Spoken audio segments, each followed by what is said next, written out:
If the sun should hide away, then I will find its hiding place. And if the mockingbirds won't sing, then I will sing you anything.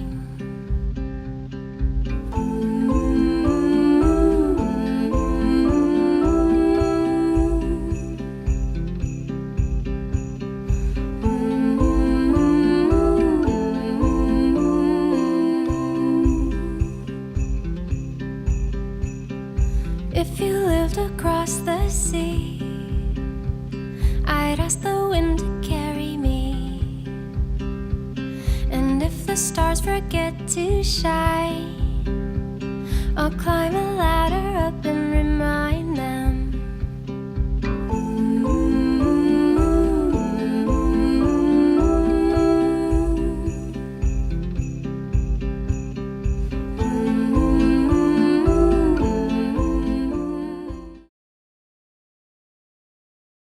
When wren whirs from stone to furze, the world around her slows. For wren is quick, so quick she blurs the air through which she flows. Yes.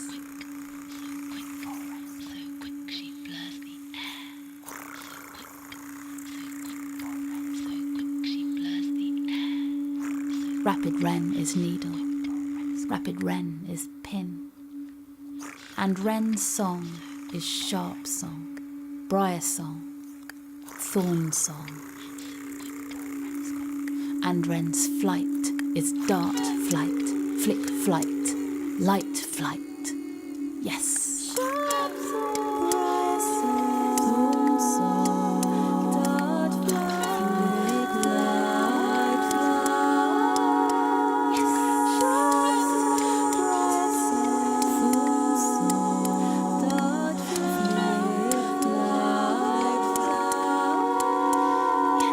Each wren etches, stitches, switches. Each wren etches, stitches, switches, glitches, yes.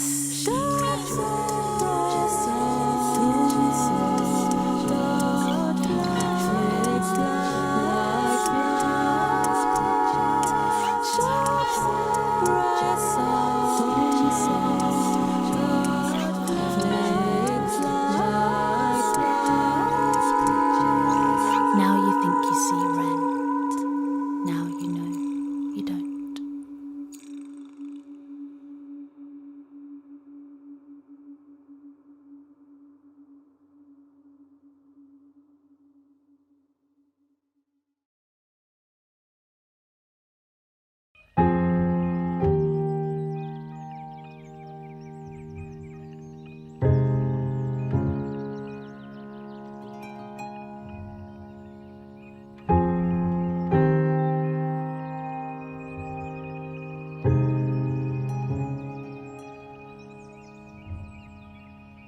Enter the wild with care, my love, and speak the things you see.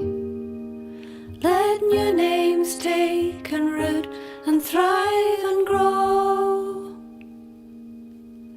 And even as you travel far from heather, crag and river, may you, like the little fisher, set the stream alight with glitter. May you enter now as otter, without falter, into water.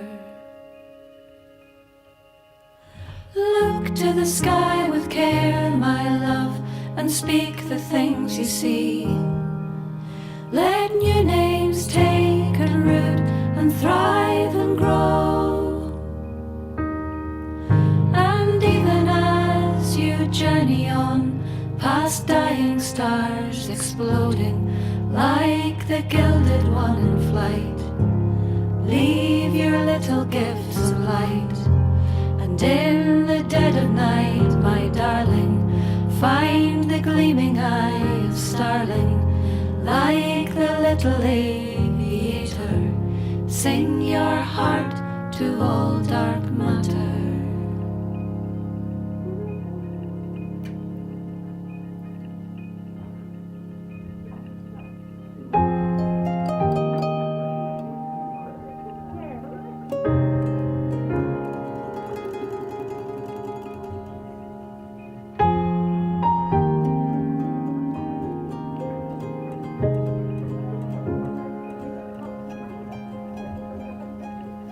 Walk through the world with care, my love, and sing the things you see. Let new names take and root and thrive and grow. And even as you stumble through Macher sands eroding, let the fern unfurl your grieving. Let the heron still your breathing. Let the silky swim you deeper. Oh, my little silver seeker. Even as the hour grows bleaker, be the singer and the speaker. And in city and in forest, let the larks become your chorus. And when every hope is gone, let the raven call you home.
Summertime.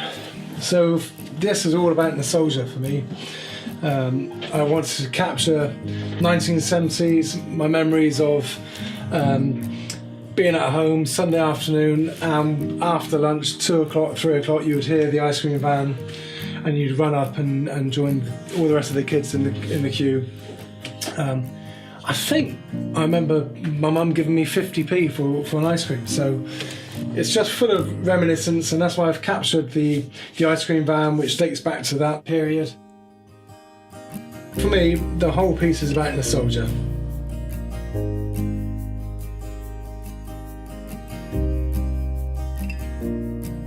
I look at this and I just think of being at home on a summer's day, just idly looking after the garden. It's an enjoyable place to be. So this piece is Doggy Paddle. I've had this idea for quite a long time actually, but developed it for this year. It's just a really simple take on splashing around in the sea, in the pool, having a great time.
I see life like a journey, and we all know the beginning, but we none of us know the end. It's full of its ups and downs, twists and turns. We have a job to do, and that's to get love from one end to the next.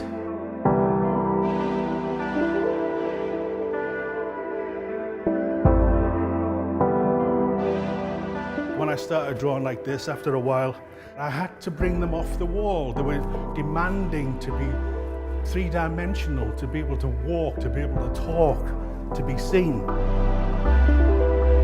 And people say, why has the child got no face? Because he's everybody. If I put blue eyes on, he couldn't be you because you've got brown eyes. And I invite people to come to this piece and look into the face of this kid, and what do you see? Yourself.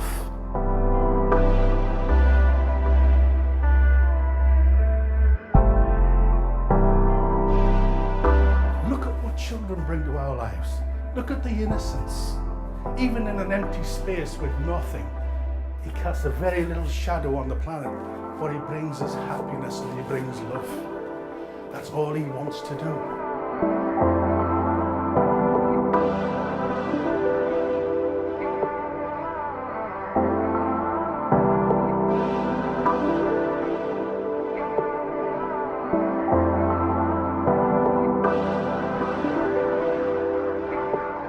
I haven't changed a bit since I left Middlesbrough.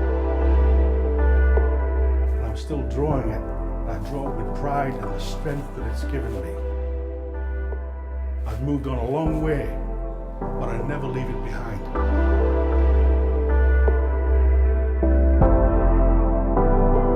Sow the seeds of love, not seeds of war, not seeds of greed, seeds of love.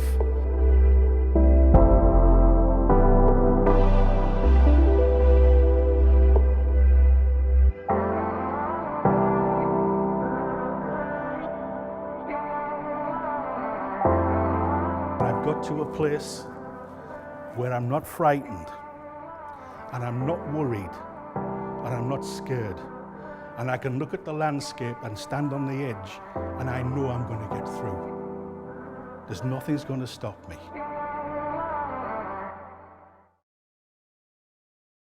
I describe the work that I do as colourful and rich. I try and get the work to a point where there's so many layers that it kind of fizzes and makes your eyes pop.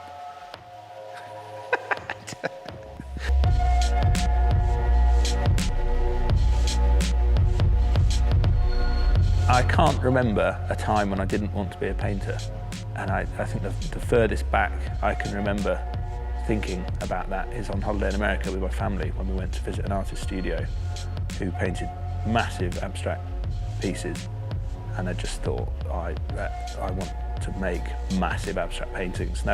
And think since then I've just thought I want to be a painter. And then every time anyone asked me what I was going to do when I was older, I'd just say, I want to be a painter. And they say, you're going to be poor. Maybe. And I just, and then just always wanted to do that, really. Ideas come from all over the place. I used to get all my painting titles from overheard bits of conversation. So I was in Luton Airport once, and a woman, an Australian woman, next to me was phoning her mum, and all she said was, I'm alive and it's raining in London, which I loved because of lots of reasons. And there's so much unsaid story in that sort of one sentence. And that's all she said to her. Great, so I use that as a story. Inspiration comes from doodles. Inspiration comes from things that make me laugh. I used to just draw blobs with faces and then give them a name based on what they looked like they were called. And it's amazing the instant world that gives something utterly ridiculous. When you name it, you start to imagine what I had for breakfast, and that inspires me. I'd say the main character in my work is called Megan. She started off as a doodle, which then developed into kind of a scene from a story, which didn't exist. And then that just developed into kind of this world, and I gradually realised that they were all connected and they all lived in the same universe. And now I'm pick bits of the story, and it's not all very coherent. I know how it begins, I know how it ends, and the middle bit is hazy. She's got an epic backstory that I can just sort of dip into and out of and just choose bits of her story to paint, and then it makes sense because it's related to all these other stories. I think about it way too much and say it out loud to people, and they're like, oh. Oh, right, I thought it was just a picture. It was just, yeah. When I was at uni, one of the tutors, who I didn't particularly get on with, said something like, it was only until I didn't understand what art was until I reached my 50s, and now I understand what art is. It's like, and he made it sound like art is some magic thing that only a select kind of few people with a level of understanding or education kind of understand. But people experience art kind of every day in their lives, I think. I think art is emotion made kind of tangible or physical, or not even physical, into an experience. And it might be what art is. Might not. Art just might be a picture of some flowers, but I don't really do those. So I want to keep developing the paintings. I want to keep getting better. I want more time to draw and sketch and think. Sketchbooks full of ideas that I've never made and that just get discarded because other things happen. I would like the opportunity to keep exploring what's going on in my head.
I think if you're a creative person, you will find you get a great pleasure out of wanting to please people, at the same time wanting to please yourself. It's something that's very difficult for an artist to describe, what makes me want to do what I do. It's literally something within. It's difficult to answer, but it's the urge or the need to want to please yourself and please the viewer.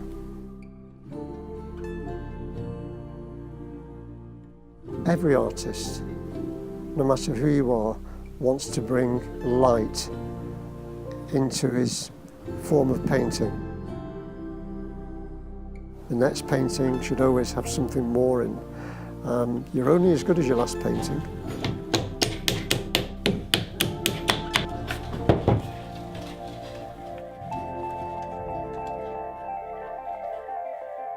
Inspiration from a painting comes from the need to paint, the need to create, the need, and it's rather arrogant I think to say it, but the need to be questioned in terms of your subject, personal subject matter. So it comes from within.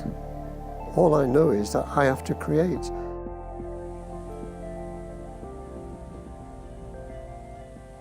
I get a lot of subject matter plein air, and with my plein air outings, there's always a sketch pad and there's always a camera.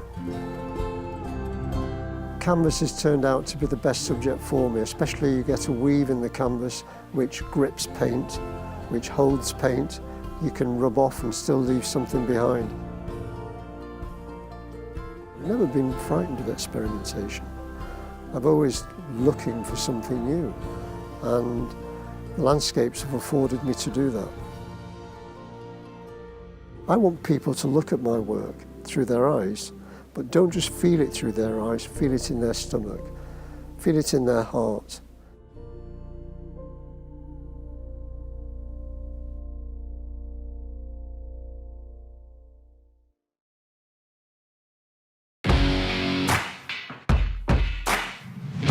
I'm really excited to come back to the UK because the last time I was there, the response was overwhelming. In this show, you'll see a variety of color themes. You'll see the intensity that I'm known for. You'll feel the passion that goes into my work. Much of my work involves contrasting elements. I strive to balance between chaos and serenity, abstract and realism, all to capture the mood.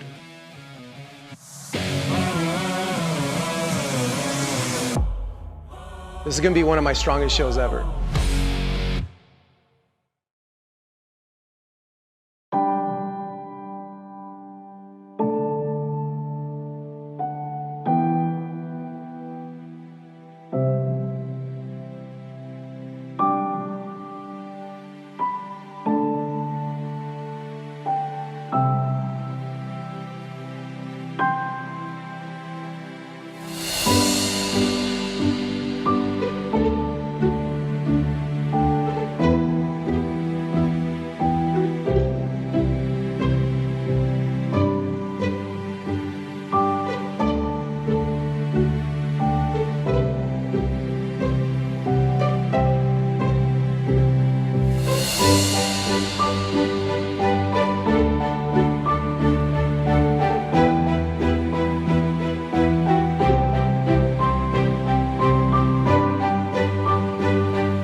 Yo